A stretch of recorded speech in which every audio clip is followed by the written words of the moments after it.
Gisiin bilbilu namni na jalaan kaasu achumaan hospitaala galtee naan jedhani. Maal taatee ummaan koo gisee jedhu natti mudidanii naan birriitu barbaachisa naan jedhani. Yeroon akkas naan jedhan ani birriin qabu yeroo sanatti ergee fi boqonnaarra hin jira. Achumaan boqonnaarra hin jira. Boodarra bakka waan hin godhu dhabee dhukkubni sii maali gisee jedhu kaansariidha. Sukkaaratti hin beekan.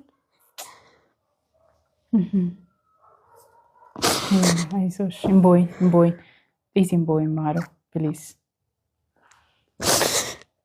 Faati ከባድ ያ ደርቤ ነገሩ ከዛን በቃ ገባዬ ከረዴ በቃ አረኮቲፍ ቡና ቤት ይበርባዴራን በቃ ዋን ፌደሌና እንደለገጀ ጊዜን በርባዱ ጊዜን ሙባረክ ሙሰማ ነመን ሄዱ ጃለዱና ነገር ጋር ሙባረክ ሙሰማ እንቺ ወደ ጆሌኒስ ነገር ጋርኒ አኒስ ወረቃ ከየን ጮሲ ሰነንገዳይ Heron cusi seedu ndute garanna beekiyan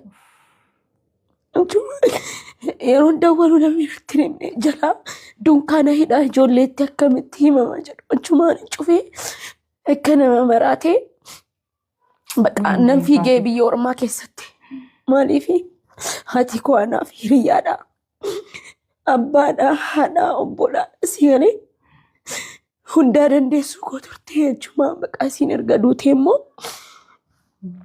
baqa jireenyi natti dukkanaa'e baqa jireenyi kun natti dukkanaa'e wanni wallaalee jiraachuu wallaalee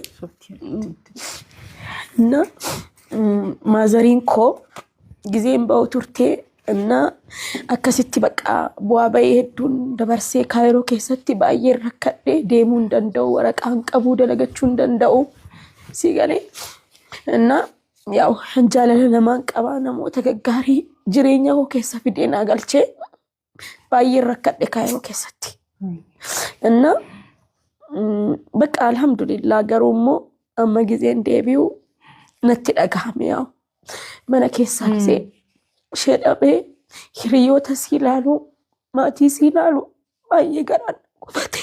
Wayyoo giifti komboyin. Ammas immoo atu haati koo jiraattee jimma sila baatii lamallee nan ta'a kan akka haadha eenyuunuu siin ta'u. Dhugaadha. Eenyuunuu siin obsu.